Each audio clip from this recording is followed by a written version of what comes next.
siapa yang memusuhi rumah ini adalah musuh engkau. Mereka tidak akan dapat menakluk dengan kekuatan engkau. Macam itulah, itu antara syair-syair ni lah. Maka diorang pun memegang gelang pintu Kaabah tu, Abdul Talib pegang gelang pintu Kaabah, lepas tu dia caw, mengundurkan diri, lalu dia duduk dekat tepi-tepi bukit dia. Nak untung lah. Jadi setelah besoknya bersiaplah Abrahah hendak menakluk ataupun masuki Mekah. Maka gajah yang diberi nama Mahmud itu pun bersiap hendak meruntuhkan Kaabah. Dan kalau sudah selesai pekerjaannya, bermaksud dia akan balik ke Yaman semula. Setelah hadapkan gajah itu ke Mekah, mendekatlah orang tawanan iaitu Nufail tadi itu dan juga Zunafar tadi itu. Dia datang kat dekat gajah tu, dia kata, kalau engkau hendak dihalau berjalan, hendaklah engkau tengkurup sahaja. Dia kata kat gajah itu dengan lembutnya, dia kata, kalau kau tak nak jalan, engkau duduk diam-diam macam tu. Jangan pergi mana-mana kan. Lebih pulang saja ke tempat engkau ke Yaman. Jadi sebab engkau sekarang hendak dikerah ke tanah Allah yang suci lagi bertuah. Jadi lepas dia bisik kat telinga gajah tu, gajah tak nak bangun pula. Tak nak berdiri. Nufail Habib sendiri pun pergilah berjalan meninggalkan tempat itu. Maka datanglah masa untuk berangkat, gajah tak nak berdiri juga. Tidak mahu berdiri, dipukul kepala dengan tongkat, tak nak bangun juga. Agak runcing. Tapi bila kita hadapkan ke Yaman, pusing kan dia, menghadap ke Yaman, okey dia bangun. Tapi kalau pusing balik menghadap ke Mekah, dia tak nak bangun balik, dia duduk balik. Maka semua orang tu tak nak, ditariknya tali dan sebagainya ke negeri Yaman pun okey pula. Tapi bila pergi ke Mekah, tak nak pula dia. Padahal Abraha dah siap-siap dah. Dalam keadaan yang demikian, Ibnu Hisham dalam sirahnya nampaklah di udara beribu-ribu ekor burung datang terbang menuju ke arah mereka. Datangnya daripada jurusan laut. Burung itu membawa 3 butir batu, sebutir di mulutnya dan 2 butir di kakinya. Boleh? Dengan serentak batu itu dijatuhkan dan dibawa dan dilepaskan ke atas tentera-tentera Abraha itulah. Maka berpekikkanlah sebab batu itu panas. Lari. Semua menjadi kacau bilau ketakutan.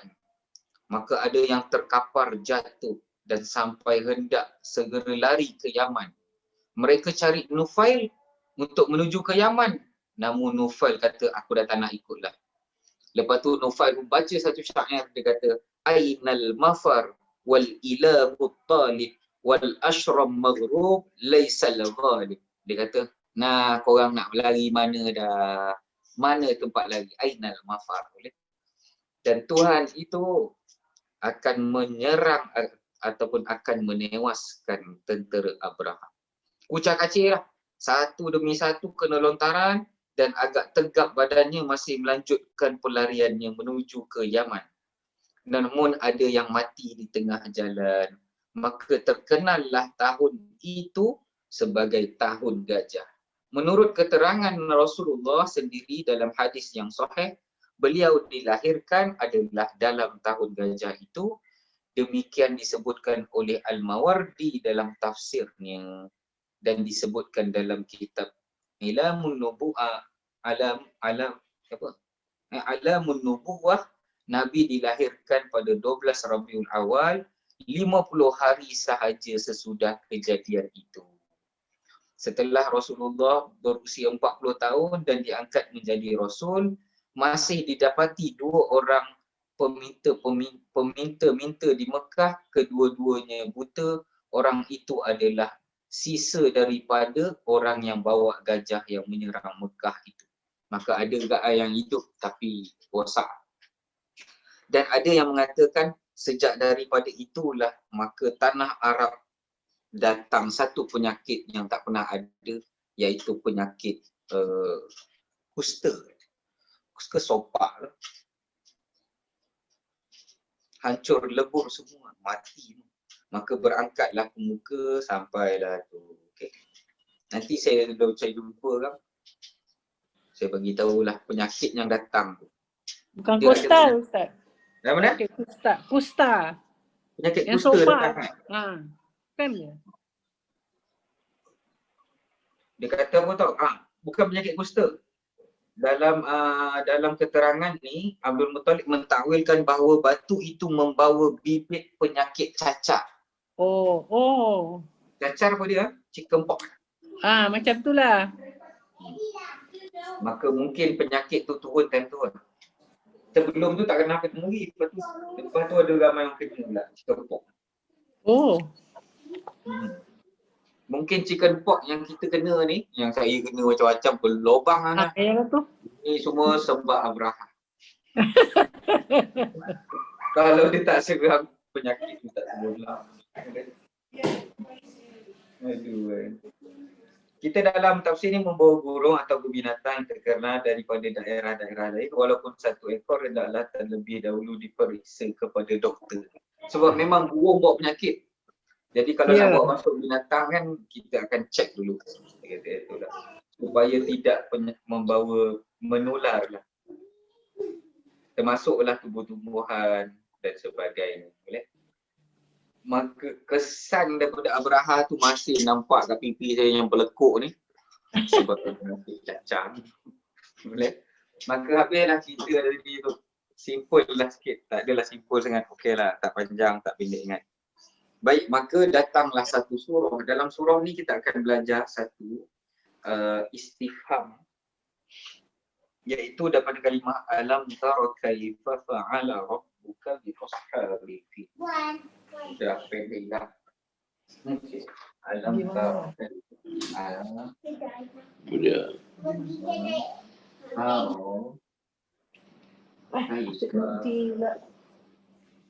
Fa'ala Bangun dah. rabbuka. Bila masa surah ni turun Ustaz? Dah? Bila masa surah ni turun dan kenapa diturunkan? Surah ni adalah surah yang ke-105 dan diturunkan di Mekah. Tak ada, nanti saya cek dalam tafsir lagi. Dalam ni tak ada. Dia tak beritahu sebab turun ni lah. Sekejap Sekarang saya cek. Okey. Semua boleh cek perkataan-perkataan yang ada dalam kad kita tu mana tu. Alam. Nah, kaifa. Jadi datang kalimah dah belajar, lam dah belajar, kaifa dah belajar, bi. Yang dah tahu adalah ashabil fil dan juga rob dan juga fa'ala. Fa'ala atau fi'il. Fa'ala perbuatan apa? Melakukan. Cuba cari. Fa'il madhi. Boleh? Sabar dulu, bagi yang lain cek dulu. Saya tengok dalam tafsir Al-Munir sekejap, surah Al-Fil.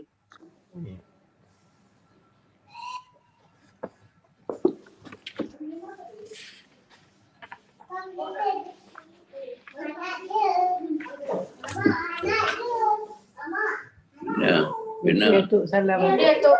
Benar. Pergi McD. Happy birthday. Salam. Dia nak salam. Salam. Thank you. Atu nak apa? Ana dah cium sekali tadi dah berhenti. Nak pergi McD. Betul lah dia cakap. Yang taro tu macam mana Ustaz tambah ya maksurah tu ya? Dalam Quran tak ada. Taro tentulah. Bismillah. Tapi sebelum jadi macam yang sekarang ni, ni asal dia. Nanti kan saya terang. Alright. Baca dulu tuan, lepas tu terjemahkan terus, lepas tu bawa bahas satu-satu lah. Boleh saya cek bacaan sikit kan, anak duit Ustaz Najib. Okay. Bismillahirrahmanirrahim.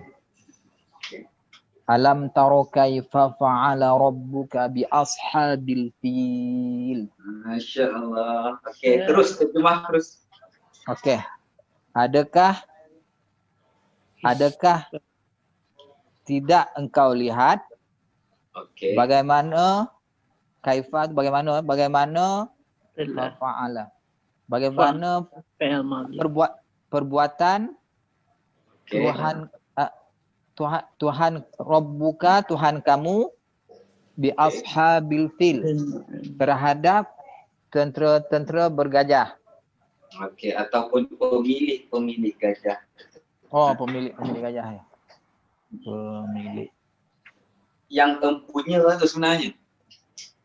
Yang empunya gajah. Okay, pemilik Boleh? gajah. Jamak kepada sahih. Baik, terus perbahaskan setiap perkataan doa.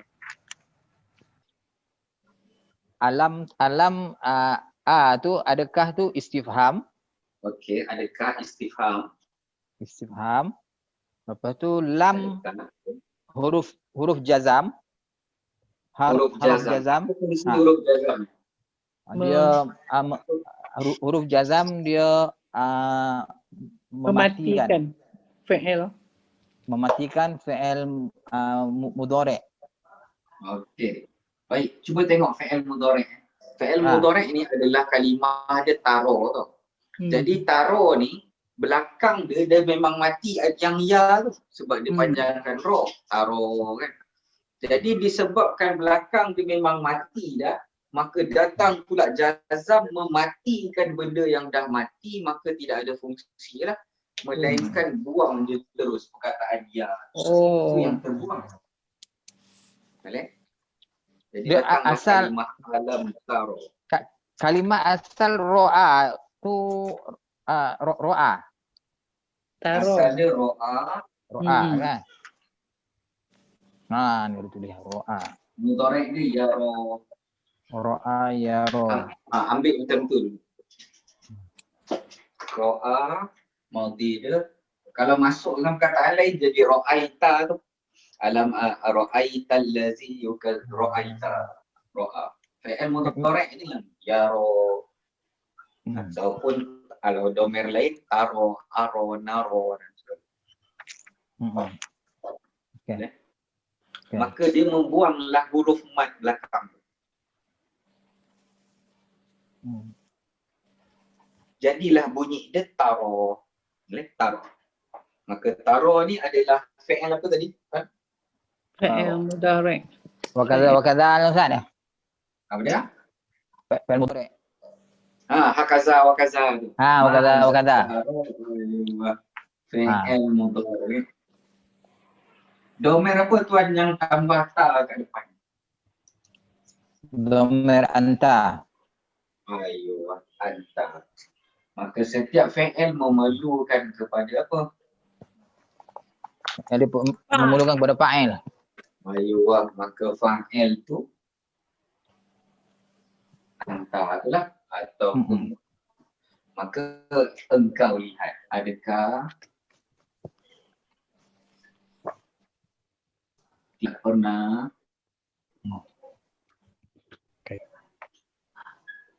engkau melihat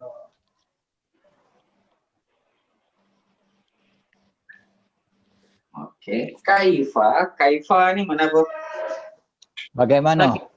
Ayuh. Baik, bagaimana ni kita jumpa dekat mana pula? Bagaimana kita jumpa dalam istifham lah. Istifham juga sama macam macam tadi. Istifham ni makna apa ni tuan? Sekarang ni pertanyaan. Ayuh. Jadi maksud dia kaifa ni mana apa? Bagaimana? Bagaimana? Kemudian datang kaifa ala. Isim ke fi'il ke haraf? Fi'il madhi. Dhamir huwa. Ayuh, mumtaz, fi'il madhi. Dan dia duduk pada kedudukan dhamir huwa. Dan huwa ni balik kepada siapa? Tuhan kamu. Kalau dia ke belakang ke dia ke depan? Dia ke depan. Fa'il dia dekat belakang ke depan? Ke belakang. Tak, belakang sana lah. Ni ke depan. Ke depan. Ke depan lah kan. Baik. Sekarang ni kalau ke depan maka ni tak boleh jadi fa'il. Kalau domer tu boleh balik ke belakang, dia jadi fa'il lah. Tapi kalau domer tu tak boleh balik ke belakang, nak pergi ke depan, maka ni tak jadi fa'il. Yang ke depan tu akan Fa'il. jadi Rabbu. fa'il. Rob ni isim ke fa'il ke huruf tu? Fa'il. Ya Ustaz, Isim ke fa'il ke huruf? Rob. isim. Isim. Apa tanda Rob. Rob. Bagi depan. Mana ada tanda isim pada depan? Tak yo. Waktu lah tak ada lah. Rob. Robo tu Dia jadi fa'il. Nak. Fa'il. Rob. Dia Mudah. fa'il. Mudah. Mudah. Dia baris depan barulah disebabkan Fa'il. dan ka akan jadi apa tuan? Maf'ulun bih. Kan gabungan melekat dengan Dengan dia. isim. Melekat dengan isim. Aduh. Jadi, Lupa lah. DMDI. DMDI. dia jadi apa? Dia melekat dengan isim. Dia jadi apa? I. Mudhaf ilaih. MI. Mudhafun ilaih. Sebelah sini mudhaf, maf'ul sebelah ada tu. Betul kan? Baik, kemudian datang kalimah bi. Ya. Ba haruf jar. Makna apa ni? Terhadap Tuhan, yang ni Tuhanmu telah lakukan. Yang ni boleh terjemahkan terhadap ashab tadi apa ya? pemilik. Pemilik. Sedap. Asal dia dengan tu, cuma maksud dia terhadap lah. Sedap. B tu terhadap kan? Okay.